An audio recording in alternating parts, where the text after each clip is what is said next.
Hey everyone, RJ here with CV Tech, and today I'm going to give my first thoughts and impressions here on the new Mobile G3. Now looking at this phone right here, this phone is, in my opinion, one of the most beautiful phones I've ever seen or held, at least held, because I've seen a lot of really nice phones, but I love the color, the sapphire blue here on the back of this new Mobile G3. Just kind of panning it there, you can see just how that thing looks. I mean, it is just phenomenal. It's awesome looking, y'all, I gotta say. Anyway, this phone retails for around 200 bucks, and I want to say you cannot really beat it for 200 bucks. This phone is really solid. It works very well. It's got a really nice 18:9 5.7-inch display here. It's only 720, but honestly, the screen looks really nice. The phone is fairly snappy. A little bit of lag here and there. It does kind of, chop a little bit here and there, but not too bad. I am running Nova Launcher on here, and it runs everyday performance, social media, whatever, smooth. You don't really, honestly, when you're really pushing it hard, it might lag a little bit here and there, but for basic performance, it runs good. Okay, no problems, and it's definitely not a deal breaker by any means at all. Now, this phone here, I'll go ahead and run a few specs down here. This phone runs the 2.39 gigahertz octa-core MediaTek MT6757.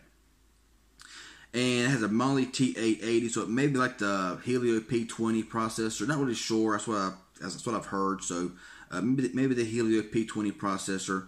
And it has a 5.7-inch display. It says here 1440 by 720. At 320 pixels per inch. So not too bad. The screen does look good, in my opinion. Very vibrant, very clear. It looks good. It has 4 gigabytes of RAM, okay, and 64 gigabytes of ROM. That's pretty impressive for 200 bucks. And you get around 52.5 out of the box. You can add an SD card, which is really nice as well. It is dual SIM or regular SIM and SD card. So back out of here. Now the battery size, not really sure. I want to say 2900, 3000, something like that.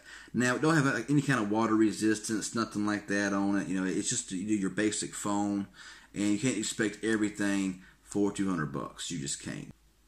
The fingerprint scanner is decently fast. It's not the fastest on the market. So to press it right now, turn it around, you'll see it's about a second delay. Let's press it. Well, actually, let's go ahead and get my finger on it first. Let's press it, turn it around, and hitting it. And you'll see right there, it's about a second delay. It's not the fastest in the world. Now, this phone, when I first got it, I thought, battery life was horrible. Okay, battery life, the first charge, or, the first charge I gave it and ran it, it didn't last no time, and the battery was drained. And I thought, of course, you get a good phone that works great and does everything for a good price, and you got a bad battery. But after a few charges, letting it run down, giving it another charge and everything, it did seem to help out the battery. Now I can get a full day of good usage without any problem whatsoever. Now, you'll definitely want to keep a case on this phone, because, if you drop this phone, it's going to probably be pretty much done for, and you're going to really mess up this really nice back here. I always keep it in this case right here. Either this case right here has a design pattern on the back, and it kind of hides the goodness of this color here, the sapphire blue, and everything else. Let's go ahead and go back in here to the phone a little bit, and I'm going to kind of just show you a few things here in the settings. Now this phone here, it does, let's go into the more here. It does have NFC, really nice there. It has Wi-Fi calling as well, which if you're on Cricket, you know how that is. You got cellular networks there, of course. You got your voice over LTE. You got, LTE recommended, all that kind of stuff. So nothing y'all ain't seen before. Now down here, it does say it runs Android 7.1.1. Nougat, and it did receive the January 5th, 2018 security patch just the other day, so it is getting updates, which is really nice. So will it get Oreo? I kind of doubt it. Let's see what happens there and go along with that.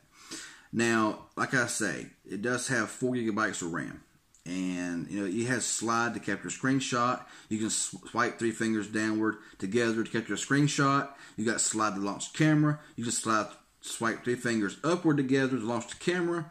You can also just double tap the power button twice to launch the camera as well. Double tap the lock, and you can slide to adjust volume by swiping 2 fingers together upwards or downwards to adjust volume. kind of cool. All those kind of system gestures there.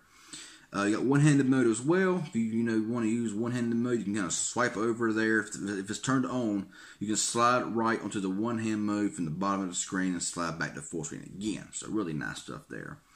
The cameras. The front records in 720p, and the back camera, I'm not really sure what it records. Let's go ahead and just look at it here and just see what the back camera records.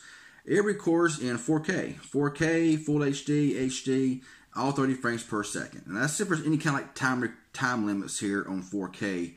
So I'm in 4K right now. I do believe. Let's go ahead and double check here. I am in 4K mode on the rear camera. Let's go ahead and push video here, and it don't show there's any kind of limits.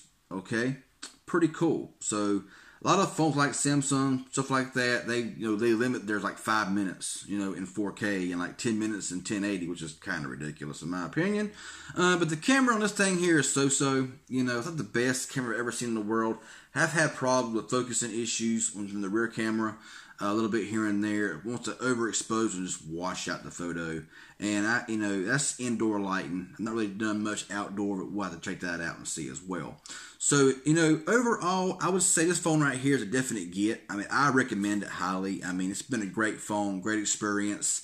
It does have some lag to it. It ain't the fastest phone in the world. It does slow down a little bit here and there. But overall, it's a great phone. It works good. Battery life is pretty good. The camera seemed to be okay for the moment. I will, of course, finish the video off here from this camera here in the front in 720 to kind of show you how the audio and video looks here inside the house in this kind of lighting here. So yeah, I didn't hit everything on this video here, but that's all I want to hit on right now. So there'll be a more full review coming up later on.